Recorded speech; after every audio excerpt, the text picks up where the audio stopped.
You've been lied to about your nightmares. They told you sleep paralysis explained is just a glitch in your brain, nothing more than a body stuck between sleep and waking. But deep down, you know that's not true. Because when you wake up frozen, staring into the corner of the room, and you see shadow people real or feel the crushing weight of the old hag syndrome pressing on your chest, it doesn't feel like science, it feels like invasion. What if these moments aren't accidents at all, but initiations designed to test your soul?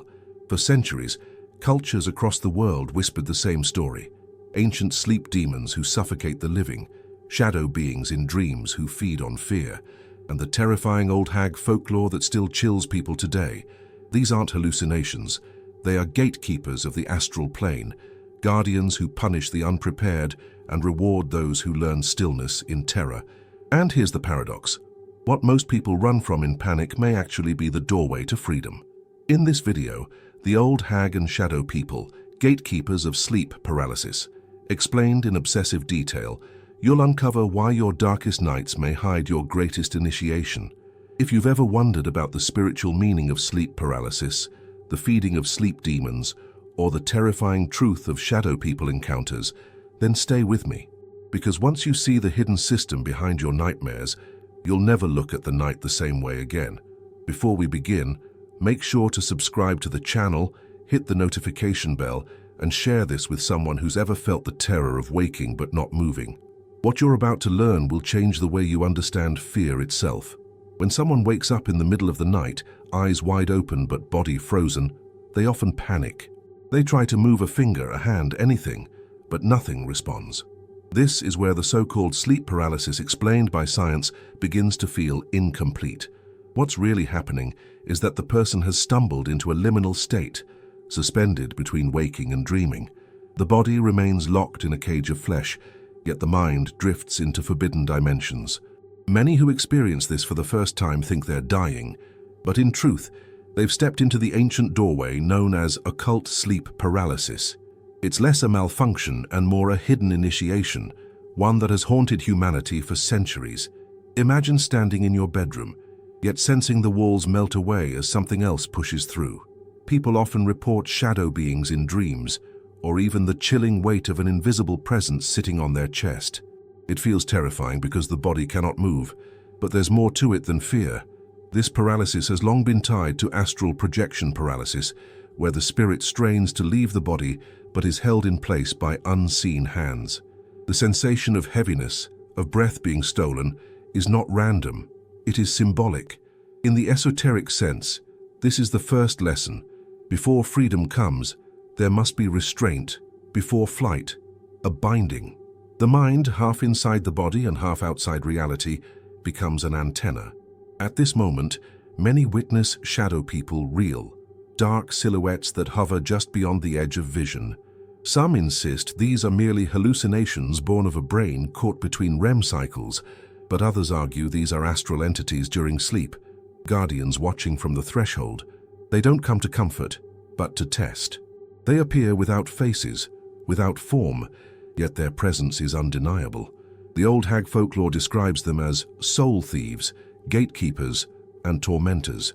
And when they appear, the sleeper realizes that they're no longer alone in their own room. There is an archetypal terror in being awake but immobile, aware but powerless. In many testimonies, the sensation is described as demonic sleep paralysis, where the figure looming over the bed feels less like imagination and more like invasion. To the rational mind, it's nothing more than nightmares and shadow figures caused by disrupted sleep. But to those who've lived it repeatedly, the patterns are too exact, too ancient, too universal to dismiss. These moments carry the spiritual meaning of sleep paralysis, a forced confrontation with the unseen, a rehearsal for leaving the body, and perhaps even the first test in crossing into the astral world. Some spiritual teachers whisper that this experience is a rite disguised as terror. They say sleep demons are not random monsters, but gatekeepers of the astral plane. Just as in myths, where heroes had to face dragons before touching treasure, here the sleeper must face their fear before reaching freedom. The sensation of being pinned down, unable to scream or breathe properly, mirrors the weight of every suppressed emotion, every hidden fear. What most call old hag syndrome could in fact be an ancient mechanism to strip the ego, forcing the soul to face itself in its rawest form. It is both cruel and wise, a paradox embedded in the human condition. For those willing to see deeper, this state becomes a mirror.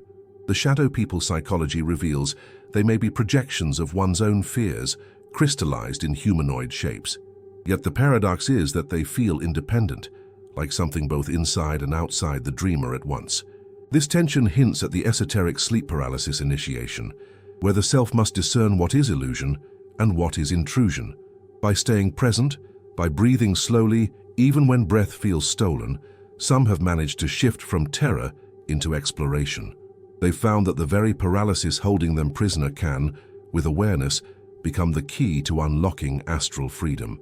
And this is where things take a darker turn. Because if paralysis is the threshold, then what waits beyond it are the ancient myths themselves. Stories of suffocating figures that reach back through centuries. The whispers of the old hag explained in folklore echo across cultures, suggesting that humanity has always known this wasn't just a dream. What begins as a neurological glitch ends as a doorway into the archetypes of history. And once you notice that the threshold has always been guarded, you start to ask, who exactly is guarding it and why? That's when the old stories of the hag herself come rushing back. For centuries, people have spoken of a figure who presses on the chest of the sleeper, stealing their breath in the dead of night. In Northern Europe, she was called the mare, a sinister spirit whose very name gave birth to the word nightmare. In Catalonia, they whispered of the passanta, a black shadow beast that left its victims gasping. Medieval Europe feared the succubus, who crept into bedrooms under cover of darkness. Though the names differ, the essence is the same, a suffocating presence, felt during paranormal sleep paralysis, always described as real, not imagined. This is the old hag folklore, a story woven so tightly into human history that it can't be dismissed as coincidence. When people today describe shadow people encounters during night terrors explained by science, they often don't realize they're repeating a pattern as old as civilization itself. Ancient peasants, medieval monks, and even modern suburban families report the same sensation, waking to find themselves pinned down, watched or attacked by invisible figures. The spiritual meaning of sleep paralysis emerges through these tales, fear as an initiator, the unseen demanding recognition. The old hag syndrome is not just a label, it's the survival of humanity's memory of ancient sleep demons that have stalked our collective nights for thousands of years. Think of the way cultures, far apart in geography, still spoke of the same being. The Norse feared the mare, the Japanese spoke of the kanashibari, and in Brazil they tell of the pisadeira, a crone who tramples on sleepers. How could isolated societies describe the same archetype, if not for shared encounters with astral entities during sleep? This suggests that the shadow people real are more than hallucinations. They are constants of human experience. The old hag explained is not a singular myth, but a worldwide recognition of sleep demons visiting the threshold between body and soul. Folklore often encodes wisdom in story form, and the old hag is no exception. She embodies both terror and initiation, forcing the sleeper to face the vulnerability of immobility. These stories served as warnings and as teachings, cautioning people not to resist what they couldn't control. The occult sleep paralysis hidden in these myths reveals that fear is a teacher, not just an oppressor. In some traditions, facing the hag meant proving spiritual strength. In others, she was a reminder that unseen forces always demand respect. Every retelling kept alive the deeper lesson. The night is not empty, it is populated by watchers. What makes these stories so haunting is their consistency. No matter the culture, the figure is suffocating, ancient, and deeply female. This archetypal feminine force links her to goddesses of the underworld and death, from Hecate to Lilith. The hag becomes more than folklore. She is the living memory of the gatekeepers of the astral plane. To lie paralyzed beneath her weight is to touch the same terror felt by countless generations before us. When someone whispers, "I couldn't breathe, she was on top of me," they echo voices from every corner of history. That's why sleep paralysis explained in detail always drifts into legend. And yet, folklore never presents the hag as random. She has purpose. She arrives when the soul is most vulnerable, teaching through suffocation. Some say she feeds on fear, others that she tests the sleeper's readiness for sleep paralysis initiation. What unites these tales is the understanding that the hag is not a hallucination, she's an encounter, a visitation. In the stories of fishermen, farmers, nobles, and mystics, the pattern repeats. The shadow beings in dreams are the same across time. And if they are the same, then they are not just in the mind, they belong to the fabric of reality. So when someone today wakes to find themselves trapped, lungs burning, eyes staring at a figure crouched over them, they are part of an unbroken chain of humanity's most primal terror. The demonic sleep paralysis that modern people whisper about is the same ordeal that forged myths. And just like those before us, we are left with a choice: dismiss the hag as imagination or recognize her as the universal teacher of fear. And if folklore is only the surface, then we must ask, what happens when shadows evolve from stories into forms? That is where the darkness of the shadow people begins to emerge. There comes a point when the old hag no longer appears as a crouched woman, but dissolves into something even more unsettling: faceless silhouettes. People wake into esoteric sleep paralysis and see figures at the edge of the room, darker than the dark itself. These are the shadow people real, entities without detail, but heavy with presence. The mind races to explain them. Are they intruders, hallucinations, or simply nightmares? Yet, the unease they bring is unlike any dream. They don't just look at you, they feel as if they're feeding on you. The sleep demons no longer have bodies, they've become pure outline, distilled fear. Psychologists often reduce them to projections of the unconscious, labeling them as shadow people psychology. In Jungian terms, they're fragments of the self, suppressed aspects of personality given monstrous form.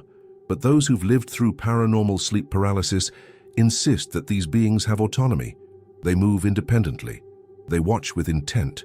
Ancient myths back this up. Mesopotamian lore spoke of restless spirits, and Gnostic texts warned of archons who lingered to drain human vitality. If we connect the dots, these shadow beings in dreams are not random. They are archetypes crossing between psychology and the occult, carrying both symbolic and literal weight.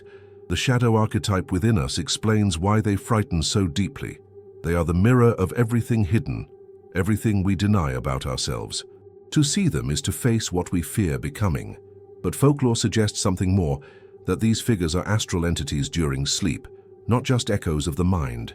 People describe encounters where the figures lean close, whispering or pressing down like the old hag explained in other forms. Sometimes they arrive in groups, surrounding the sleeper, as though guarding something sacred.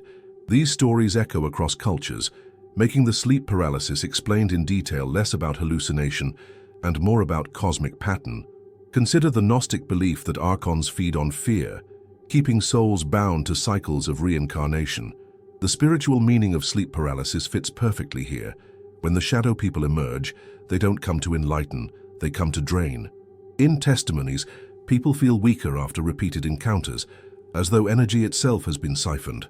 This resonates with shamanic teachings, where such beings are known as predators of the astral.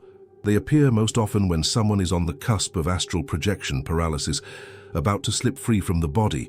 It's as if they appear precisely to stop that departure, enforcing their control. But not every account is terrifying. Some report that after the initial fear, the figures shift into guides. This suggests that sleep paralysis initiation isn't always about suffering, it can be about transformation. The shadow people encounters act as a test. Will you resist in terror or face them with awareness? Those who manage to hold steady often describe breakthroughs, moving into full astral projection or lucid experiences. In this way, the occult sleep paralysis becomes less about being attacked and more about being challenged. The shadow people, in this lens, are initiators, not just tormentors. Still, the ambiguity remains. Are they real beings with agency, or collective hallucinations shaped by archetype? The answer may be both. Their persistence in history and modern testimony suggests they are more than neurons firing. At the same time, the fact they embody such primal fear implies they spring from within us. This duality is the essence of nightmares and shadow figures. They are both inside and outside, both personal and universal. In facing them, one confronts the blurred boundary of reality itself. The old hag syndrome was the first mask. These shadows are the next stage, and here lies the deeper mystery. If they are born from the unconscious and yet act independently, what force binds them? Science offers one explanation: brain chemistry, REM intrusion, paralysis of the body. But mystics offer another, that the shadow people real are enforcers of a ritual system built into existence itself. They are the watchers, the ones who appear whenever consciousness slips too far out of its cage. And if that is true, then science is not a contradiction, but a disguise. Which leads us directly into the question, is this science merely a surface, hiding the occult machinery of entrapment beneath? Science tells us that sleep paralysis is simply a trick of biology. The body enters REM sleep. Muscles shut down to keep us from acting out dreams, and sometimes the mind wakes up too soon. That's the textbook version of sleep paralysis explained in detail.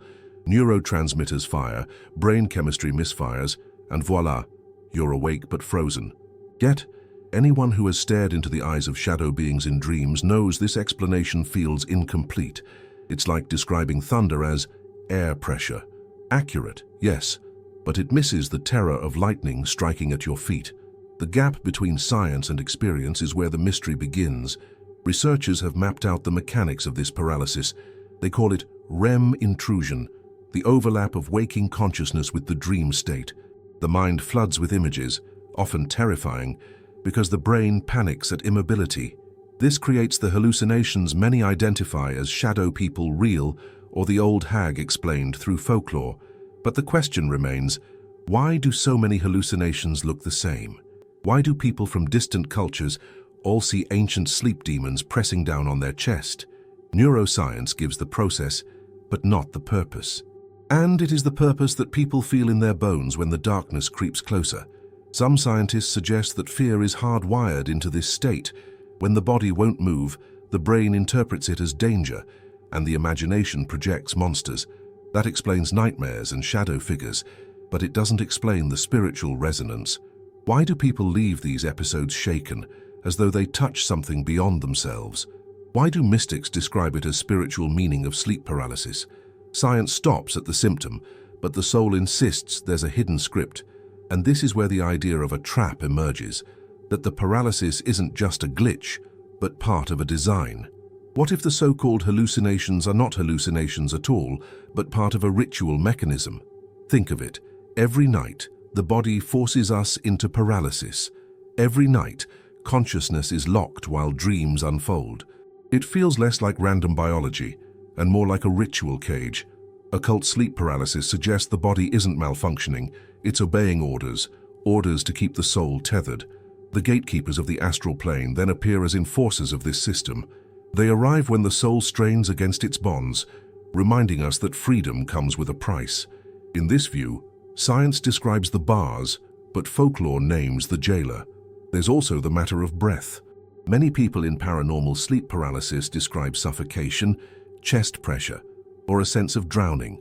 Neuroscience says it's the diaphragm caught between sleep states, but in esoteric traditions, this suffocation is deliberate. It is how the sleep demons remind us that the body is still in control. The old hag syndrome is less a dream and more a contract. The body demanding obedience, the soul struggling to slip past. To recognize this suffocation as both biological and spiritual is to understand why people call it demonic sleep paralysis. It feels imposed, orchestrated, purposeful. Even skeptics admit there's something strange in the consistency of these visions. They may reduce it to shadow people's psychology, but that doesn't explain the uncanny repetition across history. The same choking figure, the same faceless silhouettes, the same ritual paralysis. If the brain is simply making mistakes, why are the mistakes always identical? This is where the scientific narrative cracks open and lets in the occult. What looks like malfunction may be function. What seems accidental may be initiation. And the human caught in the middle is left to wonder whether they're a patient or a participant in a cosmic ritual. So perhaps the science of entrapment isn't wrong, but incomplete. Yes, REM intrusion occurs. Yes, chemicals misfire. But the deeper truth may be that these processes are the machinery of a prison we don't yet understand. The astral entities during sleep appear not because we're broken, but because we're about to escape. And if that's true, then the question becomes, who or what placed them there as wardens? The next step takes us into that possibility, that the hag and the shadow people are not random visitors, but guardians stationed at the threshold of liminal consciousness. If the old hag and the shadow people were simply nightmares, their role would end at fear.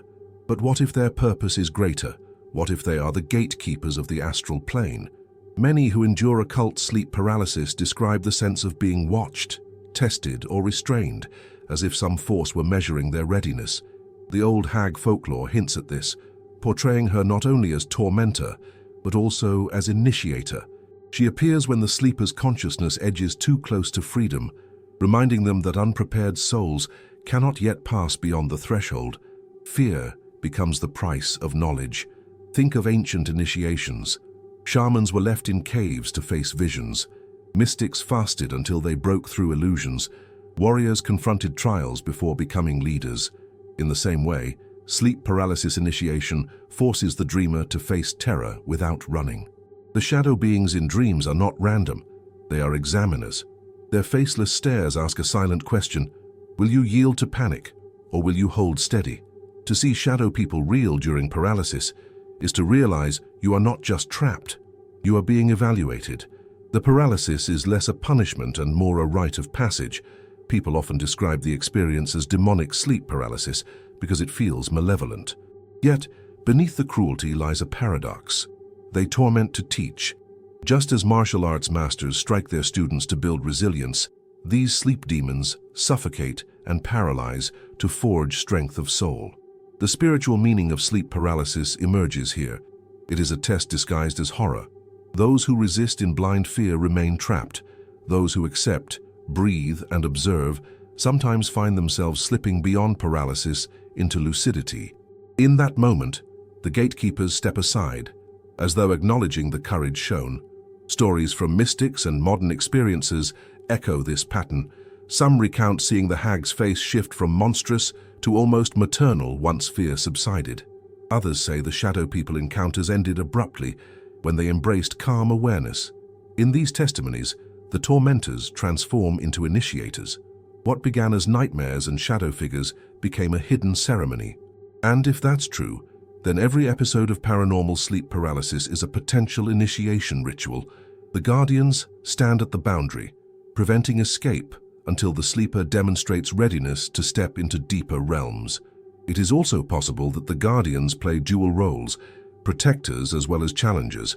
If the astral world is vast and dangerous, then no untrained soul should wander there freely. By pinning the body and flooding the mind with terror, the old hag explained acts as a filter. Only those who learn to master fear may proceed.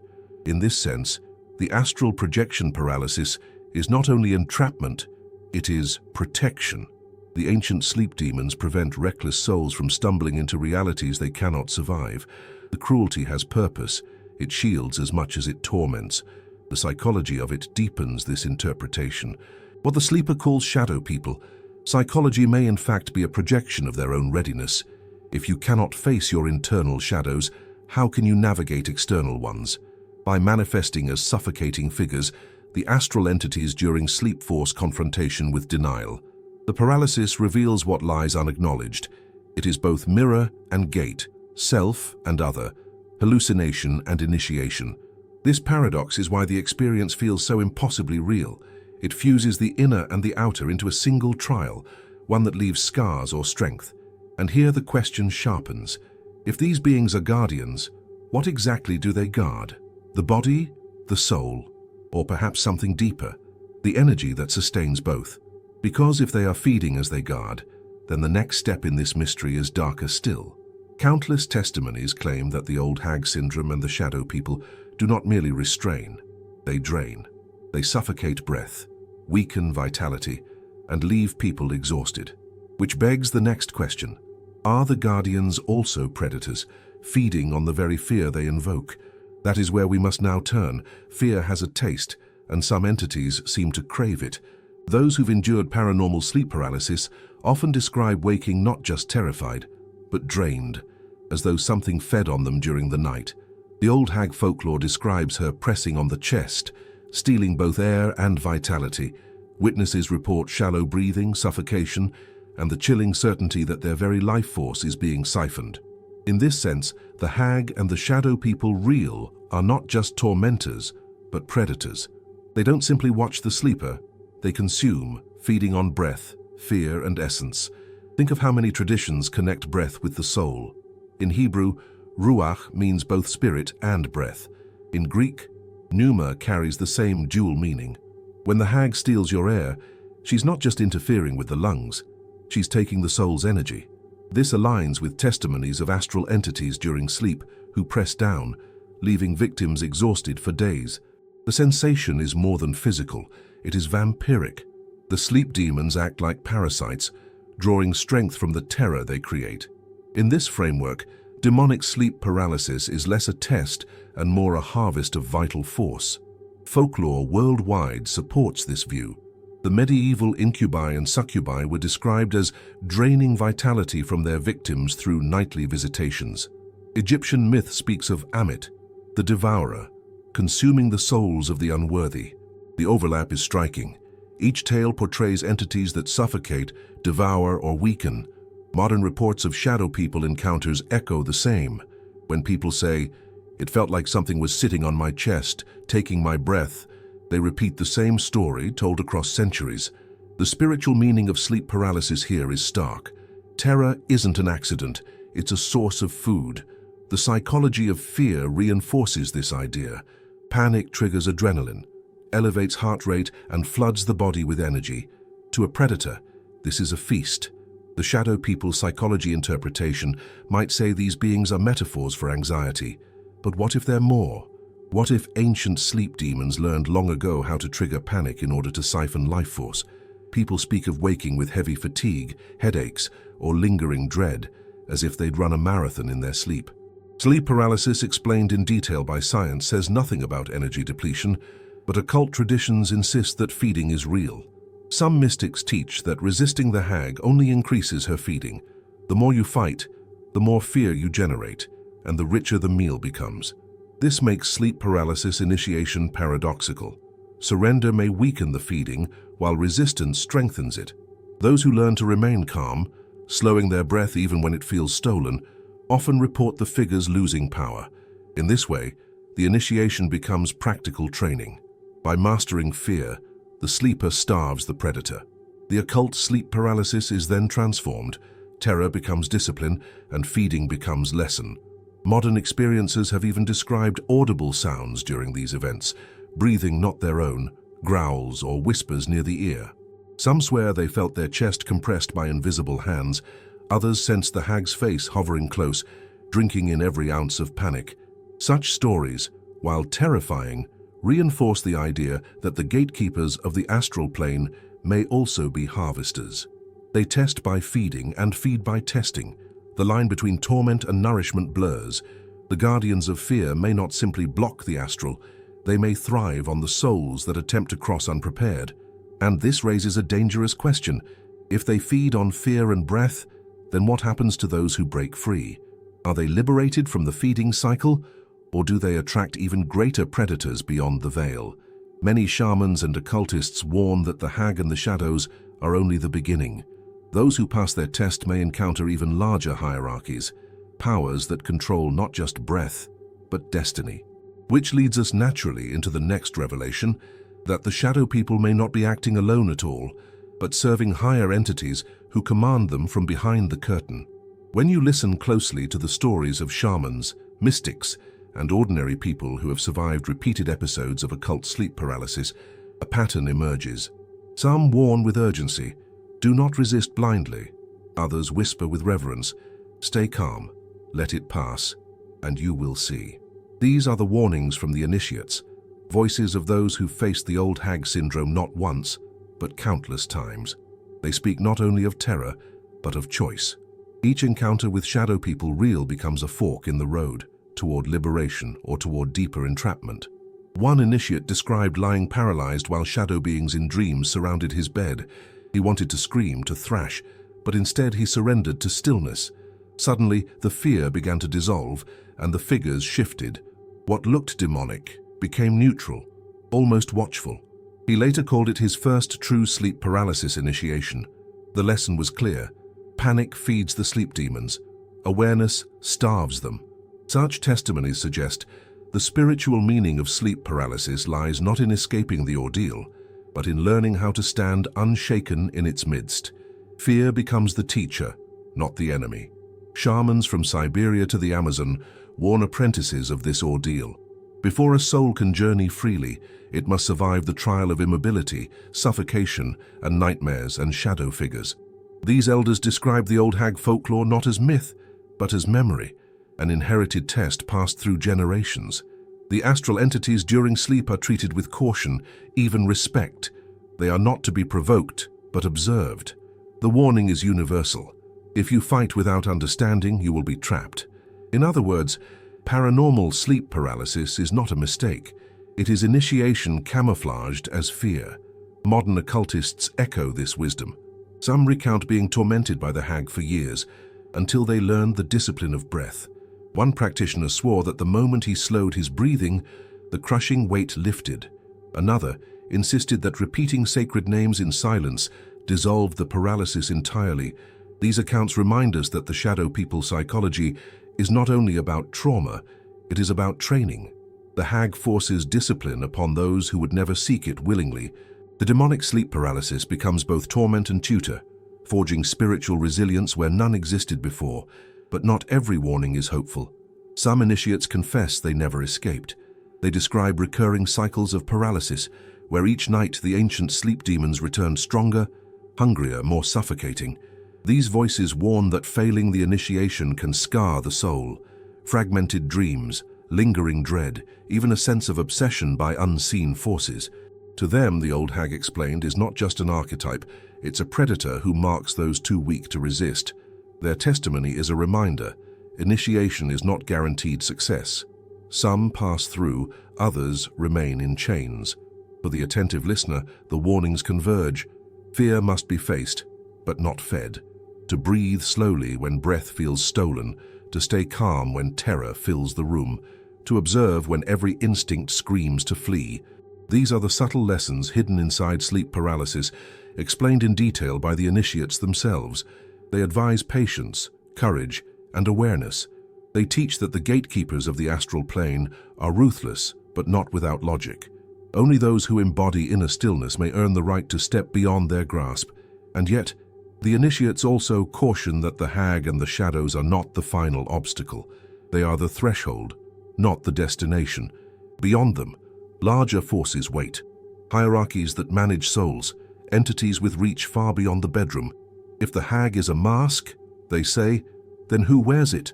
This is the next revelation, that shadow people encounters may only be the front line, servants of powers far greater than themselves. To understand the ordeal fully, one must uncover the cosmic players behind the scenes, the higher entities that command the guardians of sleep. What if the shadow people real are not the final players, but mere pawns? Many traditions whisper that the faceless figures seen during occult sleep paralysis are only masks for larger forces. Shamans describe them as scouts, servants of cosmic hierarchies who manage the flow of souls. Gnostic texts warned of archons, parasitic rulers of the astral, who block spiritual ascent. Others speak of watchers, fallen beings who police the dream realm. In this framework, the hag herself is not the queen of terror, but the disguise of something deeper. The old hag folklore is the curtain. Behind it, a hidden empire moves. Think about how initiates describe the encounters. They speak of the hag appearing first, pressing on the chest, and then dissolving into faceless silhouettes. Beyond that, they sense presences they cannot describe, vast and cold, watching from a distance. These testimonies suggest that astral entities during sleep may be organized in layers. The sleep demons are not isolated. They are extensions of larger intelligences. In this sense, the gatekeepers of the astral plane are like guards in a prison, patrolling on behalf of higher authorities. The initiation is not personal, it is systemic. The spiritual meaning of sleep paralysis grows heavier under this lens. If the old hag is a mask, then what is her true face? Some say she represents the lords of karma, cosmic administrators ensuring that souls remain bound to cycles of fear and rebirth. Others insist she is a servant of archonic forces who feed on the energy of panic. Whatever the name, archons, watchers, karmic lords, the lesson remains: the paranormal sleep paralysis ordeal is not random, it is enforcement. Those who resist or attempt astral projection paralysis without permission attract the full weight of these hierarchies. Mystical traditions often depict the human soul as livestock tended by unseen keepers. The hag and the shadows could then be the shepherds, preventing straying. This explains the draining exhaustion many feel after shadow people encounters. Energy siphoned during fear does not vanish. It rises like incense to powers higher up the chain. In this sense, ancient sleep demons are middlemen, channeling vitality into cosmic structures. When people say demonic sleep paralysis feels orchestrated, they may be sensing this larger machinery, the order behind the chaos. Psychologists will argue that these interpretations are layers of imagination, projections of anxiety and archetype, and yet, the consistency across testimonies remains. Why do so many experiences describe hierarchies, chains of command, presences beyond the hag? This cannot be dismissed as mere shadow people psychology. Something deeper leaks through the cracks of the dream state. People speak of feeling judged, observed, or measured, as though their terror were data collected for something beyond themselves. The sleep paralysis explained in detail becomes not only neurology but surveillance of the soul. If the hag is a mask, then perhaps every culture's myths are fragments of the same revelation. The succubus, the mare, the pisadera, the kanashibari, all disguises for the same cosmic role. The guardians are never alone. They report upwards. And if the hag is not the end, then the ordeal is not simply personal terror, but entanglement with universal law. The old hag explained ceases to be just an archetype of fear. She becomes the face of a bureaucracy of shadows. And in realizing this, the initiate begins to ask, what happens if one resists the system itself? Which leads to the most dangerous warning yet.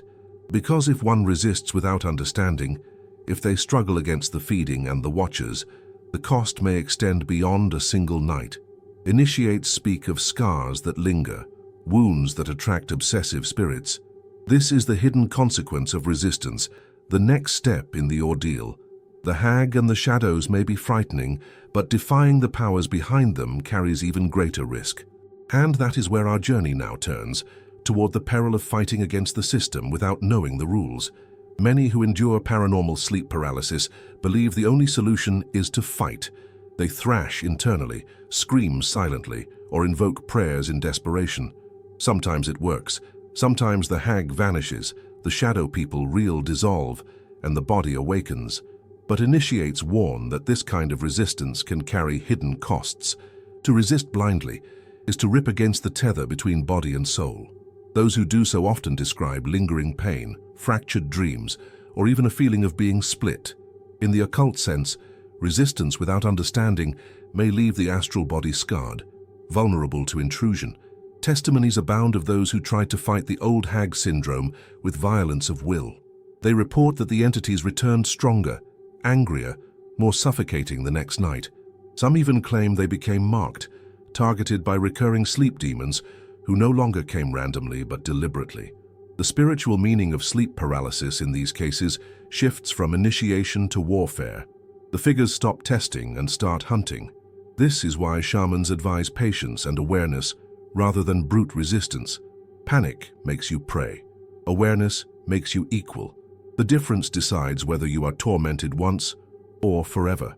In psychological terms, resisting magnifies the trauma.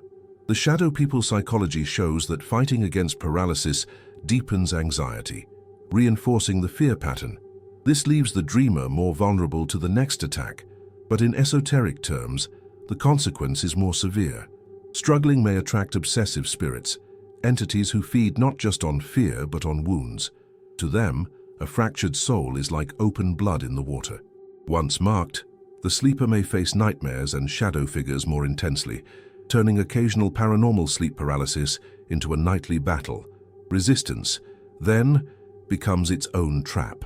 Some initiates recount that resisting too strongly caused sensations of being pulled, dragged, or even torn from the body. These violent exits into astral projection paralysis often left them disoriented and drained, unable to re-enter their bodies smoothly. Such experiences suggest that resistance fractures the harmony needed to navigate the astral. Instead of walking through the gate, one is thrown through it, unprepared. The gatekeepers of the astral plane may punish such defiance, ensuring the soul returns battered. The old hag explained as tormentor is terrifying enough, but behind her, greater powers enforce consequences. Folklore reflects this same warning. In Norse tradition, those who resisted the mare too violently were said to be cursed with recurring nightmares for life. In Catalan lore, the Passanta would return nightly to those who defied her. These stories are not just entertainment, they encode the danger of resisting without wisdom. The ancient sleep demons seem to reward fear and punish rebellion. This aligns with modern accounts of shadow people encounters, where fighting back escalates the aggression. It is almost as if the entities want the dreamer to learn. Fear and violence feed them, but awareness dissolves them. The hidden cost of resistance is also psychological fatigue. Victims report losing trust in sleep itself, dreading the moment of closing their eyes. This dread creates more anxiety, which invites more esoteric sleep paralysis. The cycle reinforces itself until the person feels haunted day and night. To view this only as sleep paralysis explained by science misses the deeper spiral. It becomes a spiritual war, one fought not with fists, but with awareness and discipline. Every act of panic digs the hole deeper, while calm observation begins to lift the soul toward mastery. And this is where the ordeal transforms from a nightmare into a mirror. Resistance exposes not only the power of the hag, but the limits of the self. It shows how unprepared souls fracture when facing the unknown. Yet within that fracture lies a revelation. The paralysis may not just be about entities at all, it may reflect the human condition itself. We live half awake, half trapped, resisting our own shadows, feeding them by fear. Which brings us to the final reflection of this journey. What if the hag and the shadows are not only external beings, but mirrors of our own frozen potential? What if sleep paralysis isn't just an attack, but a reflection? Many experiencers describe it as being caught between two realities, neither fully awake nor fully asleep. This state mirrors life itself, frozen between fear and potential, trapped by hesitation. The old hag folklore embodies this symbolism. She is the weight of every unacknowledged shadow pressing on the chest. To face her is to confront the parts of ourselves we avoid. In this sense, occult sleep paralysis becomes more than terror. It becomes a mirror of the soul's paralysis, a metaphor for all the ways we resist transformation. Think of the paralysis as a symbolic rehearsal. The inability to move represents every time we remain stuck in life, paralyzed by doubt, fear, or shame. The shadow beings in dreams are the externalized forms of those inner blockages, taking shape to force confrontation. The spiritual meaning of sleep paralysis teaches us that the monsters are not just invaders, they are reflections. When someone faces shadow people real, they are staring at projections of suppressed potential, frozen until acknowledged. Fear then becomes an initiator, pointing to the very obstacles one must overcome in waking life. The sleep paralysis initiation is subtle but profound. To survive, it is to learn stillness under pressure, calm in the face of terror. This lesson extends beyond the night. It is training for existence. Just as one must breathe slowly when the hag steals the air, one must breathe calmly through life's suffocations. The old hag explained through mythology is terrifying, but she is also teacher. The demonic sleep paralysis that haunts the night becomes the symbolic initiation that shapes resilience in the day. Every nightmare is an opportunity disguised as dread. Mystics often describe the body as a prison and the soul as its prisoner. The astral projection paralysis reveals this prison vividly. The body restrains, while the mind longs to escape. But perhaps the restraint is necessary. Perhaps the gatekeepers of the astral plane ensure that only those who conquer inner fear may wander freely. The lesson is clear. Freedom is not given, it is earned. The hag and the sleep demons are not merely tormentors, they are the final examiners, ensuring that souls must first master themselves before crossing thresholds of reality. This reflection also explains why some leave these ordeals transformed. Survivors of paranormal sleep paralysis often describe waking with a newfound clarity, as though terror carved open insight. They begin to see their fears differently, not as enemies, but as teachers. The shadow people psychology suggests they are projections, but the esoteric view suggests they are allies in disguise. Either way, the outcome is the same: growth. The nightmares and shadow figures no longer signify only dread, but the possibility of inner freedom hidden within horror. The ancient sleep demons that haunted cultures for centuries may not only have been predators, they may also have been initiators, shaping humanity by forcing it to confront fear nightly. Every suffocated breath, every paralyzed limb, every encounter with the shadow people real is part of a universal drama. The soul learns stillness in chaos, awareness in terror, courage in paralysis. In this way, the sleep paralysis explained in detail is not just science or folklore, it is the script of an ancient initiatory reflection, written into the very fabric of existence, and so the ordeal circles back to the individual. Every encounter with the hag is both external and internal, both predator and mirror. The terror of esoteric sleep paralysis is not meant to destroy, but to awaken. To confront the old hag syndrome is to face not only ancient folklore, but one's own deepest shadows. And perhaps this is the final lesson. Only by accepting the suffocation can the sleeper truly breathe. Only by surrendering to paralysis can the soul move freely. And in this haunting paradox, the door opens toward a freedom most are too afraid to claim. So now the question is, what will you do with this knowledge? The next time you wake frozen, staring into the dark, will you panic and feed the sleep demons? Or will you remember that you are standing at the threshold of an initiation? What if the shadow people real are not only predators, but teachers in disguise, pushing you to confront the shadows you've been running from? Ask yourself, are you ready to face the old hag syndrome without fear? Are you willing to explore the spiritual meaning of sleep paralysis instead of dismissing it as a glitch? Or will you allow the weight on your chest to define you, night after night? The choice isn't only in your dreams, it's in how you live every day between fear and freedom. And I want to hear from you. Have you ever felt the presence of shadow beings in dreams? Have you had a terrifying sleep paralysis initiation that left you shaken or even transformed? Share your story in the comments, because your experience might be the key someone else needs to face their own shadows. If this journey opened your eyes, don't let it end here. Subscribe to the channel, hit the notification bell, and join this growing community of seekers who are ready to look fear in the face and uncover the hidden truths of the night. Because the hag and the shadows aren't going away, but together, we can learn to face them with awareness instead of terror.